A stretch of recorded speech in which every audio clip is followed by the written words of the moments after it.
अडावत तालुका चोपडा येथील नूतन ज्ञान मंदिर माध्यमिक व उच्च माध्यमिक विद्यालयात आज दिनांक 10 ऑक्टोबर 2025 शुक्रवार रोजी राष्ट्रीय ग्रामीण आरोग्य अभियान अंतर्गत प्राथमिक आरोग्य केंद्र अडावत यांच्या माध्यमातून राष्ट्रीय सिकलसेल नियंत्रण कार्यक्रम आयोजित करण्यात आला होता।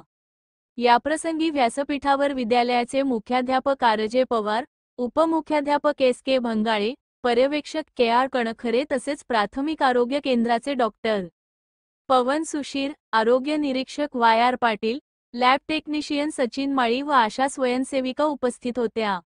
सुरुवातीला विद्यालयाचे पर्यवेक्षक KR कणखरे यांनी मानवाच्या मूलभूत गरजांमध्ये आरोग्य ही सुद्धा आपली मूलभूत गरज असून प्रत्येक व्यक्तीने आपले आरोग्य चांगले राहण्यासाठी जागृत राहणे ही प्रत्येकाची गरज व जबाबदारी आहे आणि त्यासाठी वेळोवेळी विविध वैद्यकीय तपासण्या करणे गरजेचे आहे, असे सांगत कार्यक्रमाचे प्रास्ताविक केले।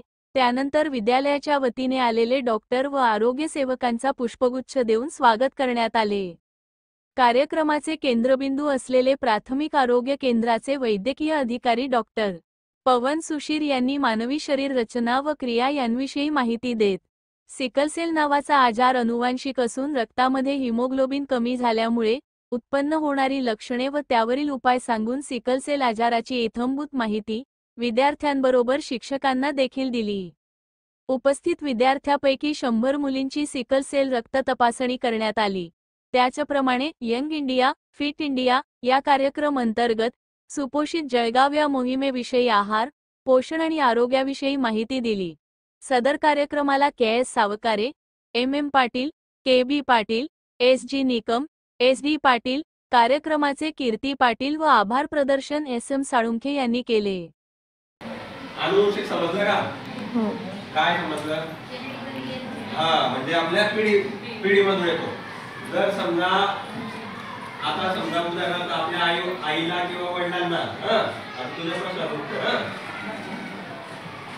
आता आई आणि वडील दोघांना जर असेल तर त्यांच्या अपत्यांमध्ये 100% चान्सेस की येणार आहे, 100% जाणार आहे।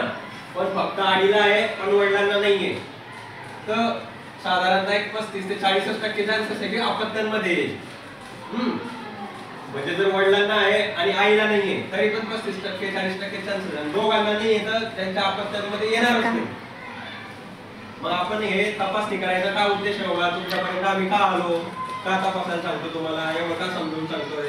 याचं कारण काय आहे की जर तुमच्या कुणामध्ये आता जर तसं ॲनिमियाचा प्रकार आढळला आपल्याला सिकलसेलचा तर तुम्हाला समजून सांगता येऊ शकतं की तुमचं पुढे जे होणारं लग्न आहे, तुमचा जो पार्टनर असणार आहे किंवा तुमचा जो विवाह असणार आहे तो अशा व्यक्तीशी होणं अपेक्षित आहे की ज्याला ॲनिमिया हा सिकलसेल ॲनिमिया नसावा।